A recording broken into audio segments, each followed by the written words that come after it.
कितना सच बोल रही है, कितना झूठ बोल रही है, जांच एजेंसियों का काम है ये सच या झूठ का फैसला करना, उससे सच या झूठ का निकलवाना ये जांच एजेंसियां कर रही हैं। लेकिन लोगों की क्या राय है, ये हमारे लिए बहुत इंपॉर्टेंट है।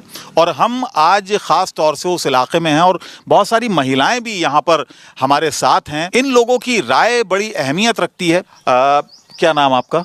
मेरा नाम ठाकुर गीता भाटी है।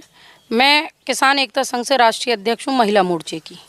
अच्छा, ये बताइएगा, सीमा के बारे में आपको मालूम होगा, यहाँ रबूपुरा में वो आई पाकिस्तान से बिना पासपोर्ट के, बिना कागजात के, 4 बच्चों के साथ आई।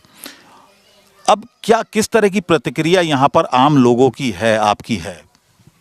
देखिए, हमारी नज़र में तो सबसे बड़ी बात एक है भैया, पूरे भारत की जो हमारी सुरक्षा एजेंसियां हैं, एक महिला उन एजेंसियों को ठेंगा दिखा के 4 बच्चों के साथ पाकिस्तान से दुबई, दुबई से नेपाल, नेपाल से अपना दिल्ली और पता नहीं कहाँ कहाँ होते हुए चली आई। और किसी भी एजेंसी को, कहाँ हैं हमारी सुरक्षा एजेंसियां जिन पे लाखों करोड़ों अरबों खरबों रुपए सरकार खर्च कर रही है?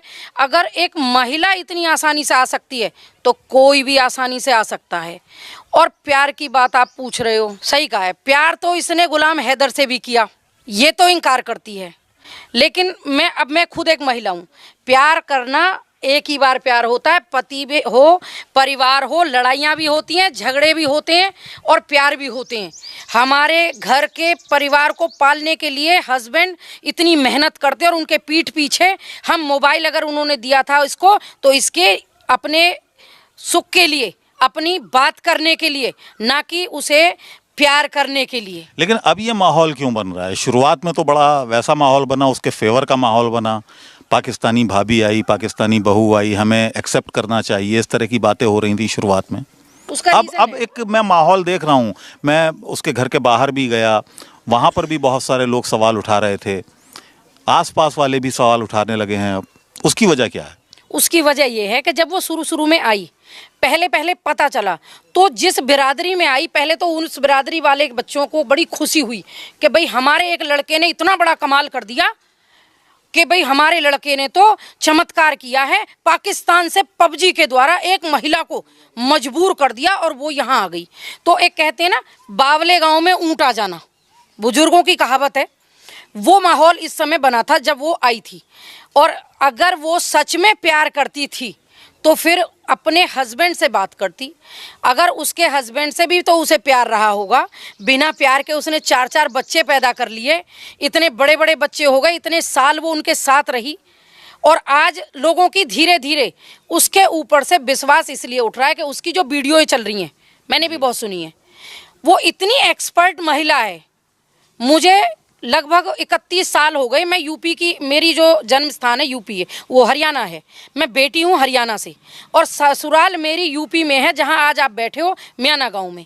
और लगभग 22 साल से मैं रबूपुरा में ही रह रही हूँ। और आज भी अगर मैं बात करती हूँ तो मेरी आवाज़ में, मेरी बोली में कहीं ना कहीं हरियाणा की चसक है।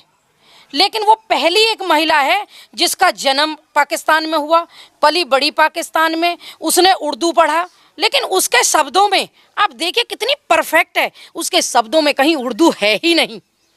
कोई कह ही नहीं सकता कि ये पाकिस्तान की महिला है। इतना परफेक्ट कोई कैसे हो सकता है? चलिए, कुछ और महिलाएं भी हैं, उनका भी रिएक्शन ले लेते हैं। आपका क्या नाम है?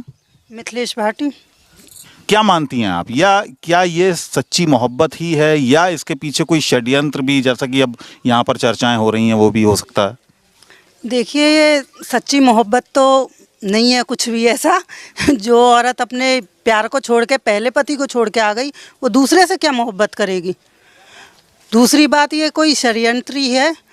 जिसके पास फ़ोन निकल रहे हैं, सिम निकल रही हैं, कंप्यूटर चलाना जान रही है, वो क्या 5वीं पास है? नहीं हो सकता।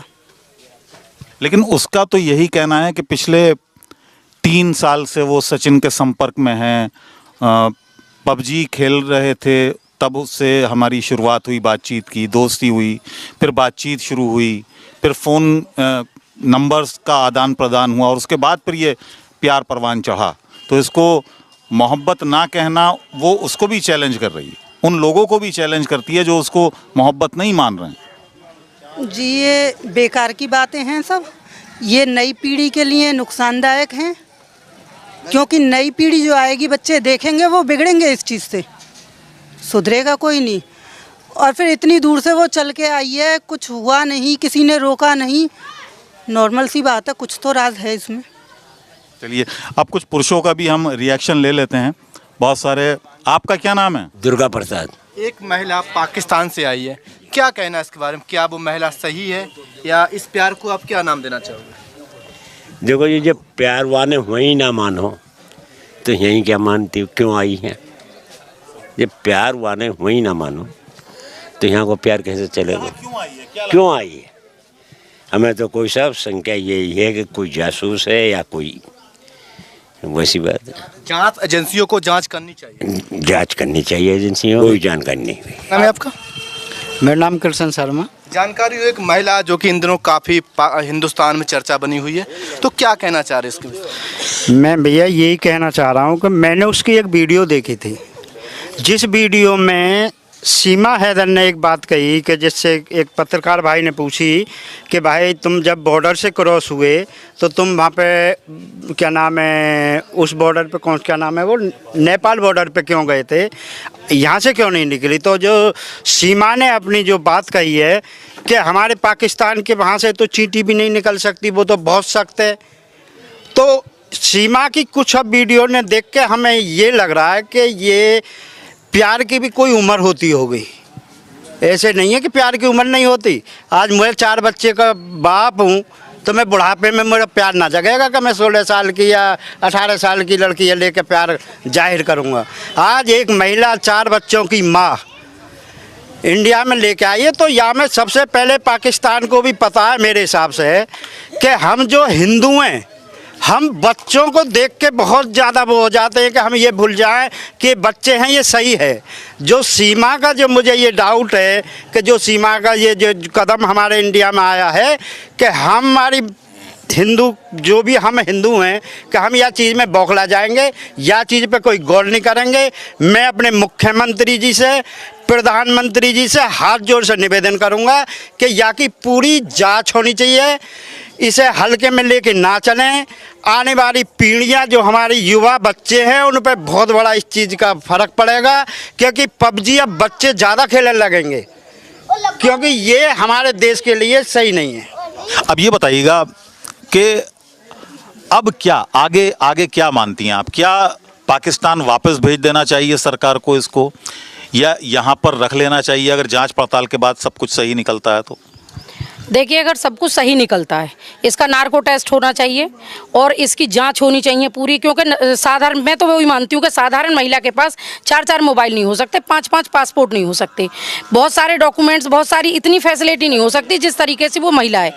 लेकिन अगर सब कुछ सही निकलता है तभी भी उस हस्बैंड का क्या, उसके बच्चे यहाँ आ गए, 2 बच्चे उसके वहाँ हैं, उसका कहना है कि उन्हें ही पाल लो, उस बीवी को ही रख लो। अगर ऐसा था तो सीमा ने उस बीवी को तलाक क्यों दिलवाया?